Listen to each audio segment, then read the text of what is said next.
अगर हम तमाम ख़वातीन जो है ना अपने घर को नीट एंड क्लीन ऑर्गेनाइज रखना चाहती हैं ना, तो आप लोग बिलीव में ये 5 मिनट की एक हैबिट है जिसको अडॉप्ट कर लें तो आपका घर एकदम परफेक्ट और नीट क्लीन रहेगा। तो मैं किस तरह से अपने घर को नीट एंड क्लीन करती हूँ आज आपके साथ शेयर करूँगी। तो वीडियो स्टार्ट करते हैं। So let's get started.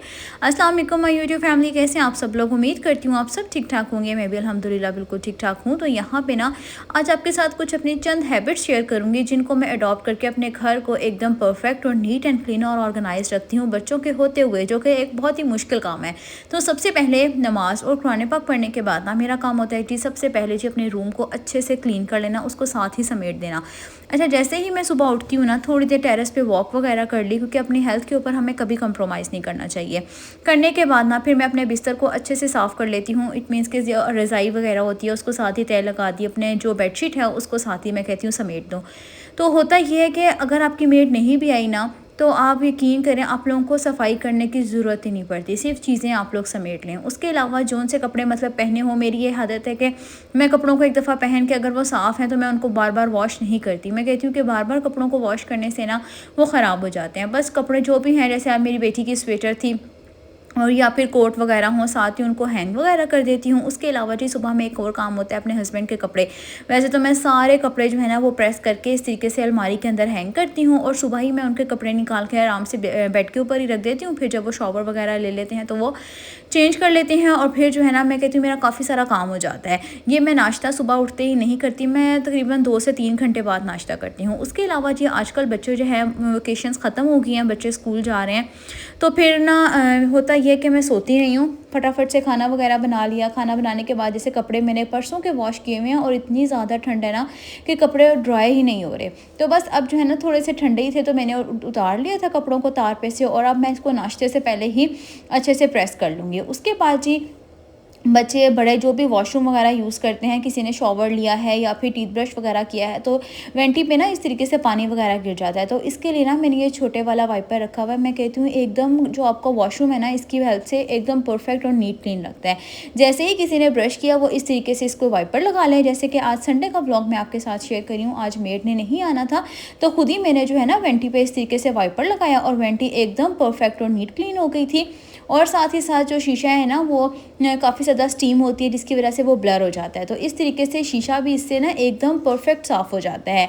उसके अलावा वीक में एक दफ़ा जो वॉशरूम की टाइल्स होती है ना, मैं इनको सोप से अच्छे से क्लीन करती हूँ। उसके अलावा जब भी कोई शॉवर वगैरह लेता है ना, तो इस छोटे से वाइपर की हेल्प से मैं इस तरीके से जितना भी पानी है ना उसको टाइल्स के ऊपर से जो है वो ख़त्म कर देती हूँ और नीचे जो इसका टाइल्स है ना उसके ऊपर वाइपर लगा देती हूँ। और मैं कहती हूँ सिर्फ इस हैबिट में 5 मिनट लगते हैं, अगर आप ये कर लेना तो आपका वॉशरूम फुल डे मैं कहती हूँ नीट एंड क्लीन रहता है। मेरे बच्चे भी आते जाते अगर उन्होंने वेंटी पे मुंह हाथ भी धोया है, इवन के स्कूल से आते हैं ना अपने हैंड वॉश भी करते हैं, तो वो साथ ही जो है ना इसको वाइपर कर देते हैं।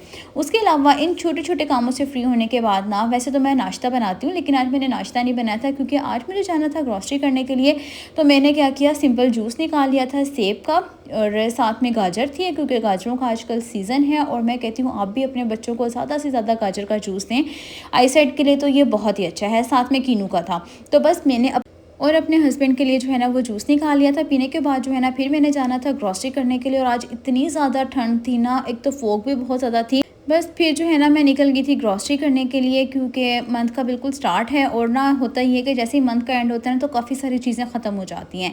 तो बस फिर मैं यहाँ पे ग्रॉसरी करने के लिए चली गई थी। ग्रॉसरी में जो है ना मैं किस तरह से ग्रॉसरी करती हूँ आज आपके साथ वो भी शेयर करूँगी। फिर मैं जब ग्रॉसरी करके आ जाती हूँ ना, फिर मैं आराम से बैठ के सुकून से चीज़ें समेट के फिर मैं अपना नाश्ता करती हूँ और मुझे ना तकरीबन 11:30-12 बज जाते हैं क्योंकि जूस वगैरह हैवी था वो मैंने पिया हुआ था। तो बस यहाँ पे जब मैंने ग्रॉसरी की, मैं ना प्रॉपर लिस्ट बना लेती हूँ। सबसे पहले क्या होता है कि घर में मैं सारी चीज़ें चेक करके आती हूँ कि कौन सी चीज़ है, कौन सी चीज़ नहीं लेनी है। अब ना मैंने जितनी भी चीज़ें लेनी थी ना वो सारी मैंने ना एक पेपर के ऊपर ना लिख ली थी। उसके अलावा जो सी चीज़ें घर में अवेलेबल थी, आप लोग भी याद रखिएगा जब भी ग्रॉसरी करने के लिए जाए ना, एक तो हमेशा सब चीज़ों के रेट आप लोग चेक कर लिया करें। उसके साथ साथ जो है ना जो सी चीज़ें आपके घर में पहले ही पड़ी हुई हैं तो वो चीज़ें जो है ना आप लोग उसमें से स्किप कर दिया करें और उन पैसों को आप सेव कर लिया करें। यकीन करें इससे बहुत अच्छी सेविंग हो जाती है। तो यहाँ पे अल्हम्दुलिल्लाह मैंने सारी ग्रॉसरी कर ली थी करने के बाद जो है ना मुझे ले लेनी थी कुछ सब्ज़ी भी लेनी थी। अच्छा, मेरी हैबिट है कि मैं एक ही दफ़ा ना पूरे हफ़्ते की सब्ज़ी ले लेती हूँ। इससे ना मुझे बहुत ज़्यादा आसानी भी हो जाती है, मुझे बार-बार मार्केट भी नहीं जाना पड़ता कि अब ये चीज़ ख़त्म है तो ये चीज़ ख़त्म है तो मुझे मार्केट जाना पड़े।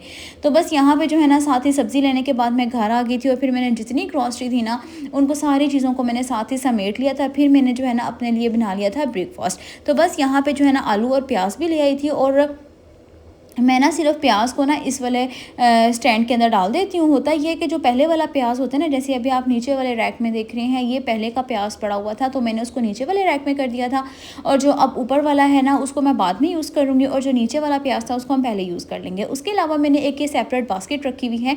इसके अंदर ना मैं तमाम डिटर्जेंट्स हो गए, स्वीप हो गए, लिक्विड हो गया, डिश वॉशर हो गया, उसको मैं सेपरेट इस तरीके से सिंक का जो नीचे वाला होता है ना दराज़, उसके अंदर मैं रख देती हूँ। फिर बारी आ जाती है जितनी भी दालें वगैरह होती हैं, इसको मैं ऑर्गेनाइज़ करने के लिए, इसको सेव करने के लिए मैंने एयर टाइट बॉक्सेस रखे हुए हैं। अभी आप लोगों को दिखाऊंगी भी, उसके अंदर मैं इनको डाल के रखती हूँ। उसका फ़ायदा मुझे ये होता है कि इसको कीड़ा नहीं लगता है। और ये जो एयर टाइट बॉक्सेस हैं आपको किसी भी जो है ना शॉप से मिल सकते हैं। $1 शॉप पे ये आजकल इतने ज़्यादा है और इनके क्वालिटीज़ भी हर क्वालिटी का आपको मिल जाता है। तो बस उसके अलावा ये एक एक्स्ट्रा बास्केट है, क्योंकि हम लोग जब भी ग्रॉसरी करके आते हैं ना, कुछ आइटम्स उसके अंदर ऐसे होते हैं जो हमने फ़ौरन उनको बॉक्सेस के अंदर फिल नहीं करना होता। जैसे अभी ये मेरे पास ये तमाम चीज़ें हैं जिनको मैंने बॉक्स के अंदर नहीं डालना था, तो बस इनको जो है ना मैंने एक बास्केट के अंदर रखा और अब मैं इसको साइड पे रख दूँगी। अब जो चीज़ ख़त्म होगी ना इसमें से निकालूंगी और यूज़ कर लूँगी। उसके अलावा यहाँ पे जी ऑयल वगैरह, ऑयल को भी ना मैं इस तरीके से कॉटन जो होता है ना वो अब मैं दूध लेकर आई हूँ ना, तो जो दूध का कॉटन होगा ना ऑलपर्स का, जब वो खाली होगा तो मैं इस तरीके से इसके नीचे बिछा दूँगी, इसको चेंज कर लूँगी। तो बस फिर ये होगा कि एकदम परफेक्ट हो जाएगी और ये द्रास भी गंदा नहीं होगा ऑयल वाला। उसके अलावा हमारे पास ये छोटी छोटी चीज़ें होती हैं, साबुन हो गया, उसके अलावा हेयर कलर हो गया। इन तमाम चीज़ों को ऑर्गेनाइज़ करने के लिए टूथपेस्ट हो गई, और इन चीज़ों को ऑर्गेनाइज़ करने के लिए ना मैं इस तरह का हमारे किचन में ना द्रास बने हुए हैं और मैं कहती हूँ इसका बहुत ज़्यादा फ़ायदा है। इसके अंदर काफ़ी चीज़ें ऑर्गेनाइज़ हो जाती हैं। तो बस मैंने इसको अच्छे से क्लीन कर लिया था। क्लीन करने के बाद ना तमाम चीज़ों को, जितनी भी छोटी-छोटी चीज़ें थी ना वो उसके अंदर मैंने ऑर्गेनाइज़ कर ली थी। जैसे कि ये शॉपर वगैरह होते हैं, साथ में टूथपेस्ट हो गई, साबुन हो गए, इस तरह की चीज़ें ना। तो बस जितनी भी चीज़ें थी वो इसके अंदर एक तरफ साइड पे ऑर्गेनाइज़ हो गई थी। फिर जो है ना मैंने अल्हम्दुलिल्लाह अपना ब्रेकफ़ास्ट बना लिया था और फिर जो है ना आराम से मैं थोड़ी देर बैठती हूँ फिर हीटर के पास संडे वाले दिन ना। फिर उसके बाद जो है ना मैं करती हूँ अपने घर की क्लीनिंग। वो भी सिर्फ मैंने झाड़ू लगाया था क्योंकि मैं ग्रॉसरी करके आई थी तो थोड़ा सा मैस हुआ हुआ था। तो बस यहाँ पे जो है ना थोड़ी देर मैं पहले हीटर के पास बैठी, क्योंकि ना मुझे हीटर के पास बैठ के ना चाय पीने का बड़ा ही मज़ा आता है। तो बस यहाँ पे लेट के, वो भी ऐसे ना रज़ाई के अंदर।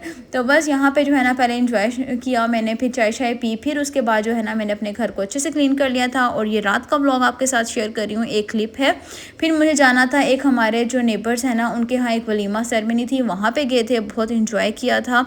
कैसा लगा आज का व्लॉग कमेंट बॉक्स में लाजमी बताना। वीडियो को लाइक और शेयर करना, चैनल को सब्सक्राइब करना। मिलती हूँ कल की वीडियो में, अगली वीडियो तक के लिए अल्लाह हाफ़िज़।